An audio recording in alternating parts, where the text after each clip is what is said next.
네, 3인칭 시사시점 신인규 국민의힘 바로 세우기 대표 김민하 시사평론가 두 분과 함께 이어가겠습니다. 두 분 어서 오세요. 안녕하세요. 네, 안녕하세요. 네, 안녕하십니까. 네, 청취자들께서 이미 환영의 인사 말씀 많이 올려주고 계시네요. 해피해피님께서 신 변호사님 오늘도 팩트 가득한 말씀 잘 듣겠습니다 라고 주셨고요. 김민하 평론가님 응원글은 오늘은 없습니다. 아직까지. 어떻게 이러실 수가 있습니까? 네, 내일 올려주시겠죠. 유튜브로 저희 모습 지금 생중계되고 있으니까요. 유튜브 MBC 라디오 시사 채널로도 함께해 주시면 감사하겠습니다. 김민하 평론가님 오늘 어떤 뉴스 가지고 오셨습니까? 네, 휴대전화의 시대는 가고 손글씨의 시대가 다시 돌아온다. 네, 이번에는 예. 웃기고 있네 메모 사태입니다. 네. 휴대전화 시대가 가고 손글씨의 시대가 왔다. 어제 그 대통령실 국정감사장에서 김은혜 홍보수석의 이 메모 참 논란이 아주 크게 일어나던데요. 오늘 국회 운영위에서도 관련 질의가 있었는데 오디오 먼저 들어보시죠. 그래서 사과하고 저도 사과하고 다 사과하고 그다음에 퇴장까지 하지 않았습니까? 그럼 더 이상 뭘 하란 말입니까? 자. 예?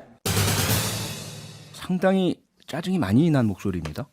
그렇습니다. 김대기 비서실장의 목소리죠. 네. 그러니까 오늘 국회에서 더불어민주당 야당이 계속 이 문제를 제기했습니다. 김은혜 수석이 예. 이 강승규 수석하고 이 필담을 했다라고 얘기를 하는데 네. 이게 뭐 국회가 이태원 참사에 대해서 진지한 어떤 그런 질의를 하고 있는데 이게 맞는 태도냐, 그냥 사과하고 끝낼 것이냐, 뭐 인사조치나 이런 게 필요한 거 아니냐 이렇게 얘기를 하는 거에 대해서 네. 이렇게 이제 답을 한 것입니다. 그리고 이제 이게 또 잠깐의 일탈이다라고도 얘기를 했고 네. 좀 이 두 분이 또 국회의원도 해봤고 해서 국회가 편하다 보니까 이제 뭐 그런 것이다. 그 국회를 모독했다고 보지 않는다. 뭐 이렇게 얘기를 했는데 왜냐하면 예. 지금 야당은 이 두 분에 대해서 이 두 수석에 대해서 모욕죄라든지 뭐 국회 모욕죄라든지 이런 걸 적용을 해가지고 고발할 것이다. 이렇게 얘기를 하고 있기 때문에 네. 이렇게 얘기를 하고 있는 거거든요.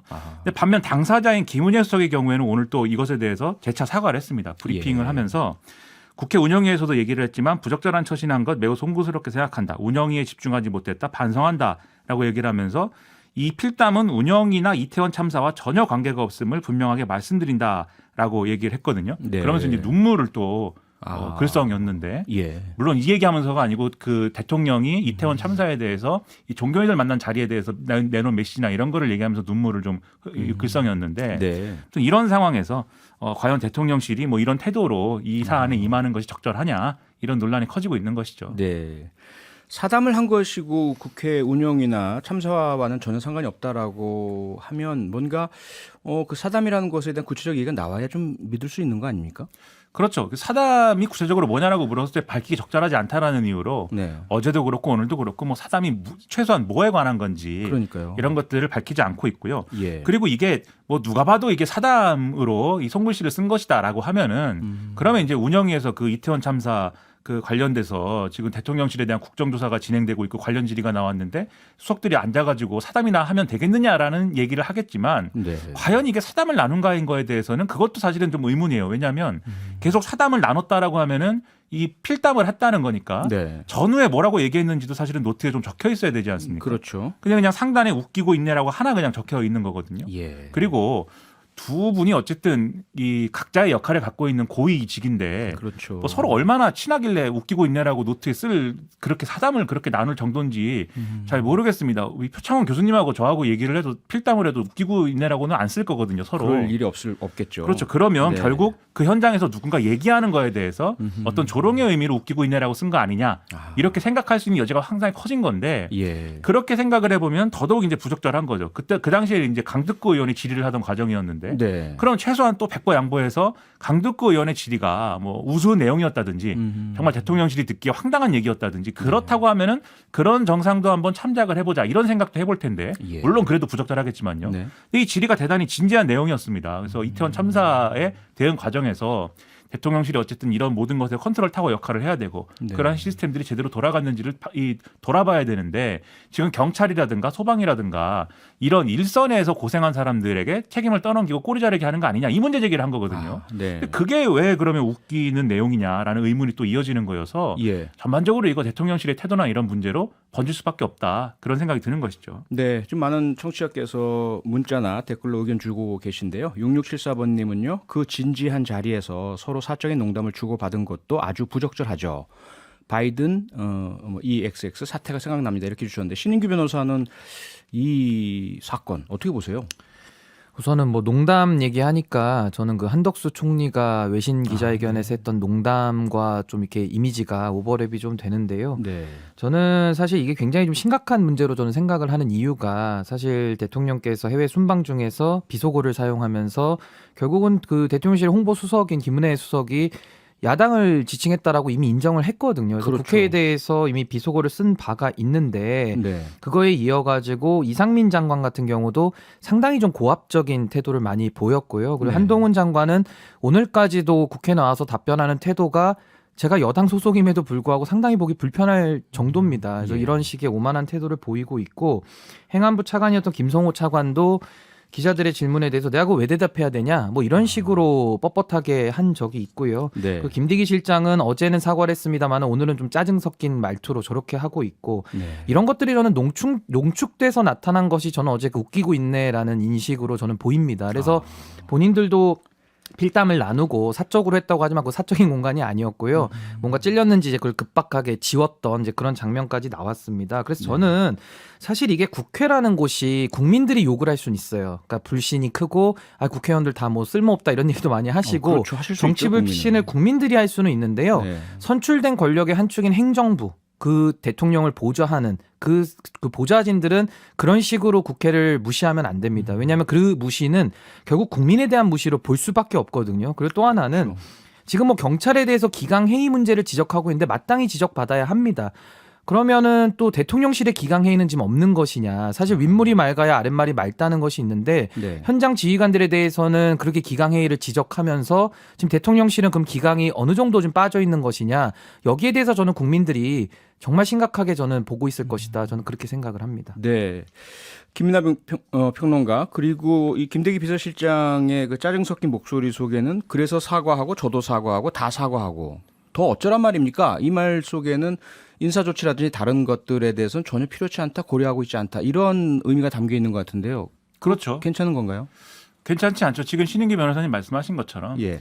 그러니까 이런 태도들이 전부 다 이태원 참사를 대하는 정권의 태도에 대한 판단, 유권자들의 판단과 연결될 수밖에 없는 거예요. 예를 네. 들어서 이태원 참사에 대해서 이 정권이 굉장히 진지하게 접근하고 있고 그리고 이 참사와 관련된 책임이나 이런 것들을 다 인정하면서 다만 이제 이 상황을 잘 수습하기 위해서 어떻게 하는 것이 우리에게 도움이 될지를 고민하고 있다든지 네. 이렇게 나오는 상황에서 만약에 어떤 수석이 이런 일을 저질렀다고 하면은 뭐 인사조치를 뭐 하지 않더라도 우리가 크게 혼을 냈다.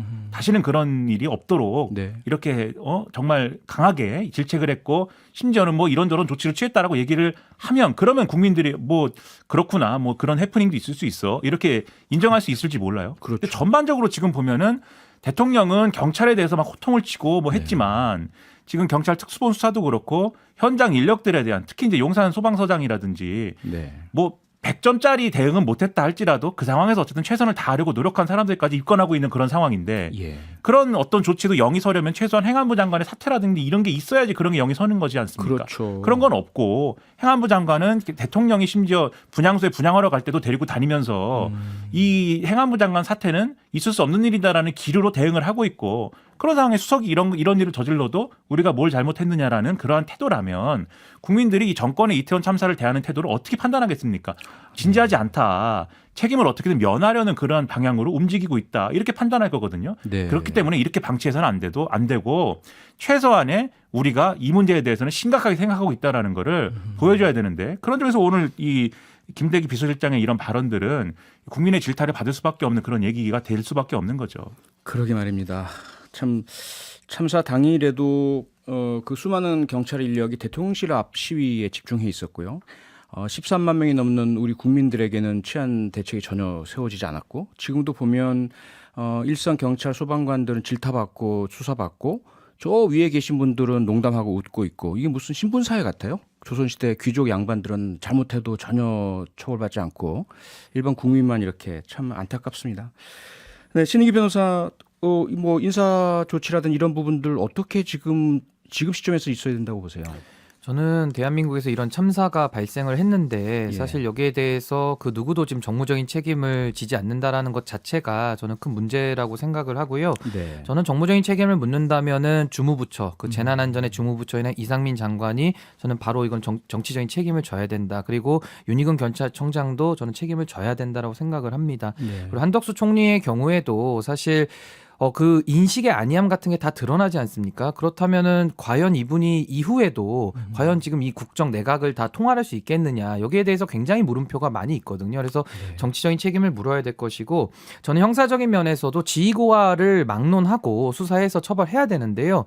사실 처벌의 포인트도 현장에 있었던 분들에게 맞춰지면 안 될 것이고, 네. 저는 총경급 이상, 그 이상에서 의사결정을 할 수 있었던 그분들에 대한 저는 수사가 좀 더 강력하게 이루어져야 된다. 그래서 용산구청장까지 포함해서 네. 왜 당시에 좋지 않았는지에 대한 책임을 물어야 된다, 이렇게 보고 있습니다. 짧게만 한마디 덧붙이면 여당 내 신인규 변호사님 말씀하신 저런 목소리가 초기에 분명히 있었습니다. 네. 언론에서 나왔거든요. 그렇죠. 근데 대통령실이 이런 대응 기조로 가기 시작하면서 쏙 들어갔습니다. 네. 없어졌습니다. 그게 바람직하겠습니까? 그러니까요. 태도를 바꿔야 된다, 여당도 이렇게 생각합니다. 예.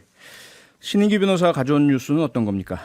예, 저는 이재명 최측근 정진상발 진실의 문이 열리나를 가지고 왔습니다. 네, 오늘이었죠. 검찰이 정진상 당대표 정무조정실장 자택, 사무실 등을 압수수색했죠.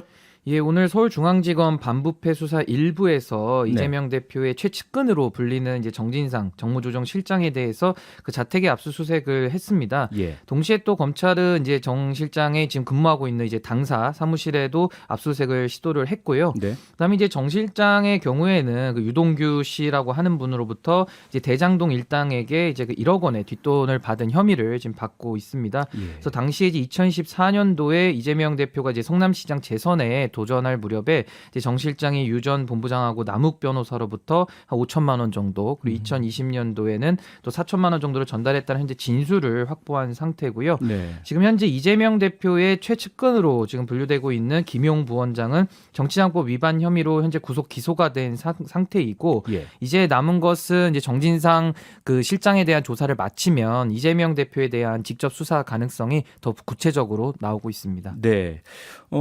어느 정도 예상됐던 이제 수사의 수순이라고 볼 수도 있을 것 같은데, 다만 지금 이제 뭐 민주당사에 대한 압수수색에 대해서 논란이 좀 있는 것 같아요. 어떻게 보세요, 김민하 평론가? 저는 지난번에도 이제 민주당사, 그러니까 야당의 당사에 대한 압수수색은 예. 당연히 뭐 법 집행에 있어서 불가피한 부분이기 때문에 해야 하지만 네. 그 방법이라든가 수단이라든가 이런 부분에 있어서는 좀 융통성 있게 대응해야 된다. 그러지 않으면 정치적인 논란이 커질 수밖에 없다, 이렇게 말씀드렸는데 네. 이번에도 이제 비슷한 상황으로 가는 과정이 좀 있었죠. 예. 그래서 이제 민주당 얘기는 이런 얘기입니다. 이게 이 압수수색 영장에 보면은 정진상 실장의 개인 근무 공간에 대해서 압수수색할 수 있게 나왔는데 당사에 이제 개인 근무 공간이 없다. 네. 그런 그 점을 이제 뭐 이렇게 여러 차례 얘기를 했지만 검찰이 그냥 압수수색이 필요하다고 해서 이제 들어온 것이다. 그렇게 설명을 하고 있는데 네. 이런 부분이 있어요. 지난번에 분명히 이제 그 김용 부원장에 대한 수사 이 압수수색 진행을 할 때는 민주연구원을 압수수색하는 거고, 그 민주연구원이 당사에 같이 있기 때문에 여러모로 고민스러워도 거기를 이 압수수색하러 간 거다. 검찰이 이렇게 얘기를 했는데 네. 더 이상 이제 조심스러운 태도도 없습니다. 그러니까 야당 당사는 당연히 압수수색할 수 있다는 취지고, 지금 같이 국회 본청에 있는 이 대표 비서실장 자리도 이제 압수수색을 하러 들어갔었는데 네. 그건 이제 김진표 의장이 이거는 이미 제출로 하자라고 그래가지고 지금 진행이 안 되고 있는 그런 상황이거든요. 네. 그러니까 이런 거 종합적으로 봤을 때 검찰 입장에서는 또 압수수색을 해가지고 지금 꼭 이제 얻어야 되는 어떤 그런 실물이 있었느냐에 대해서는 좀 의문이 있어요. 아하. 왜냐하면 실제로 지금 확보한 게 없다고 하거든요. 네. 그렇다고 하면은 이 부분에 있어서 이제 검찰의 태도나 이런 것들을 짚어봐야 되겠는데, 근데 민주당이 이번에는 다 나와갖고 끝까지 막지 않고 열어줬지 않습니까? 네. 그것도 민주당의 고민이 있는 것 같아요. 왜냐하면 그렇죠. 지난번에 김용 부원장 압수수색 되고 할 때 막았지 않습니까? 예. 그 다음에 이 며칠 지나고 나서 이제 재시도를 해갖고 된 건데, 그때 막은 게 김용 부원장 구속영장 청구한 거 보면 언론 보도에 의하면 압수수색을 이렇게 방해하고 있기 때문에 네. 이 구속이 불가피하다는 사유로 또 들어간 부분도 있다는 거예요. 그렇죠. 그러니까 그런 걸 고려하면 또 민주당 입장에서는 계속 막을 수가 없었던 그런 상황이기도 한 거거든요. 그러니까 이 사안이 서로 검찰, 민주당 모두에게 서로 늪으로 빠져드는 그런 상황으로 들어가고 있는 거 아닌가, 이런 우려가 좀 생깁니다. 네. 저도 이제 정당에 대한 압수수색은 상당히 신중해야 된다라고 생각을 합니다만은 네. 사실 이것은 좀 분리해서 볼 필요가 있는데요. 이재명 대표의 개인 비리, 그리고 개인 비리와 관련돼서 이재명 대표가 또 자기 측근들을 당직을 피해를 주고 그 당으로 같이 들어갔기 때문에 사실 그 압수수색 문제가 겹친 부분이 분명히 있습니다. 그래서 이 부분에 대해서는 저도 당사에 대해서는 신중해야 된다는 입장임에도 불구하고 네. 법원이 발부한 영장에 대해서는 그냥 집행을 하고 그냥 절차대로 가는 것이 맞겠다. 이것이 이제 저희가 야당 시절에 이제 민주당에 대해서 늘 얘기했던 네. 수사 리스크로 좀 봐야 되지 않나 이렇게 보고 있습니다. 신인규 변호사, 그런데 지금 민주당의 어떤 반발 시기적으로 왜 지금이냐? 지금 12구 참사로 인한 어떤 여론의 질타에 내몰려 있는 정부 여당이 그리고 대통령실이 위기 국면을 위해서 벌이고 있는 정치적인 쇼 아니냐, 이러한 그 반발은 어떻게 생각하세요? 뭐 아무래도 사실 이 참사 이후에 이제 또 바로 이렇게 이재명 대표 측에 대한 수사가 또 속소를 내면서 뭐 충분히 그렇게 뭐 비판할 전 여지는 있다고 생각은 합니다만은 네. 결국 이제 늘 시점 따지다 보면은 저는 언제라도 수사할 수 있는 시점은 늘 없다고 봅니다. 늘 어느 시점에 하더라도 왜 늦게 했냐, 또 왜 빨리 했냐, 뭐 항상 이런 것들이 있거든요. 그래서 예. 뭐 시점에 대한 비판보다는 이 부분에 대해서는 이제 신속하게 수사를 통해서 빨리 결론을 내는 것이 여야를 위해서 모두 다 좋겠다, 전 그런 생각을 가지고 있습니다. 네. 앞서 신인규 변호사께서 이 정진상 실장에게 적용된 혐의, 주로 이제 그 대장동 그 일파로부터 받은 돈 이야기를 하셨는데 그 이외에도 또 다른 혐의들도 있죠. 예, 지금 정 실장이 받고 있는 또 의혹은요. 네. 이제 지난해 9월 29일에 이제 검찰의 그 유동규 전 본부장의 압수수색 직전에 이제 입막음을 좀 시도해서 증거인멸을 교사했다라는 의혹이 하나가 있고요. 네. 또 하나는 성남 FC 그 제3자 뇌물죄에 관련된 기소된 공소장에 의하면은 예. 이제 두산건설이 이제 업무 시설 용도 변경과 용적률 상향 등에 대해서 이제 부정 청탁을 할 때 이제 성남 FC에다가 현금 50억 원을 공여할 때 네. 당시에 그 해당 공무원하고 이재명 시장 그리고 정진상 부실장도 공범으로 이제 적시가 되기까지도 했고요. 네. 또 지금 이것은 더 수사가 이루어지지만 서울중앙지검 반부패 수사 3부에서는 이제 김만배 씨가 그 대장동의 배당 수익 중에서 700억 원을 유 전 본부장 외에 김용 부원장, 그 정진상 실장에게 주기로 했다고 약속했다라는 진술을 또 공소장에 포함을 시켜서 네. 이제 대장동에 대한 수사도 좀 본격화될 걸로 보이고 있습니다. 네. 그러니까 지금 이제 압수수색 영장이라든가 이전까지의 수사 내용이라든가 그다음에 지금 김용 부원장 기소했지 않습니까? 네. 이 공소장 내용 일부 보도된 거 이런 거를 종합을 해보면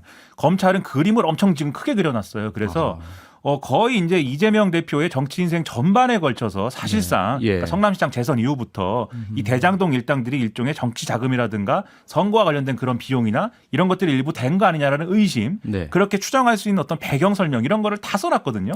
그런데 요거를 구체적으로 그러면 실증적으로 규명할 수 있는 증거가 얼마나 확보된 거냐에 있어서는 네. 아직까지는 그 전체 그림을 다 뭐 할 수 있는 그런 정도로 확보된 건 아닌 것 같아요. 왜냐하면 네. 이재명 대표라든가 이렇게 공범이라든가 이렇게 적시하지 못한 거를 볼 때 하지만 그림을 그렇게 그려놓은 걸 보면은 결국은 그런 방향으로 갈 수밖에 없는 거고 네. 그럼 민주당 입장에서는 이게 어떤 구체적인 혐의가 드러난 거를 증거를 가지고 수사하는 거에 대해서는 당연히 협조하고 해야 되겠지만 네. 이 정치 인생 전반에 대해서 이렇게 걸고 들어오는 것에 대해서는 정치적 맥락이 전혀 없다라고 볼 수 있겠느냐. 민주당이 이렇게 반발할 거거든요. 네. 그래서 이 사안은 계속해서 피곤한 사안으로 갈 수밖에 없을 것 같고 아하. 그리고 지금 김용부 원장 혐의에 대해서도 우리는 이 자리에서 뭐 유동규 씨가 과연 김용부 원장에게 돈을 줬는지의 증거가 나오는 게 이제 중요하다 뭐 이런 얘기를 막 했는데 네. 검찰 시각은 전혀 그것에 대해서는 뭐 그것을 규명하겠다라는 게 아니거든요.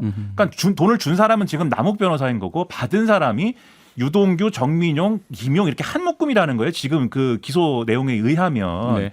그럼 이 문제는 재판에 가서도 사실은 과거에 한명수 총리 재판 때처럼 뜨거운 어떤 그러한 쟁점이 될 수밖에 없는 것이기 때문에 네. 재판에 가서도 이것은 계속 논란으로 다뤄질 수밖에 없을 것이다. 참 이런 뉴스를 계속 얘기해야 될 것이다. 네. 상당히 좀 슬픈 예감이 듭니다. 상당히 오랜 기간 정치적인 쟁점과 논란이 될 것이다. 신인규 변호사, 이 부분은 뭐 같은 의견이시죠? 그런데 뇌물죄에 네. 대해서 의심과 혐의를 받는 건 사실이고요. 이제 네. 진술에 대해서는 유동규 본부장의 태도 변화가 지금 핵심으로 작용되기 때문에 수사가 안 이루어진 것을 비판을 했지 이제 수사가 이루어지고 있으니까요. 당장 유죄다라는 것이 아니라 네. 재판을 통해서 이제 그 혐의가 판사의 판단으로 결론 날 것 같습니다. 네, 지켜봐야 되겠네요. 신인규 변호사 그리고 김민하 평론가 두 분과 함께했습니다. 두 분 수고하셨습니다. 고맙습니다. 네, 고맙습니다. 감사합니다. 평일 저녁 6시 5분에 여러분을 찾아갑니다. MBC 라디오 표창원의 뉴스 하이킥.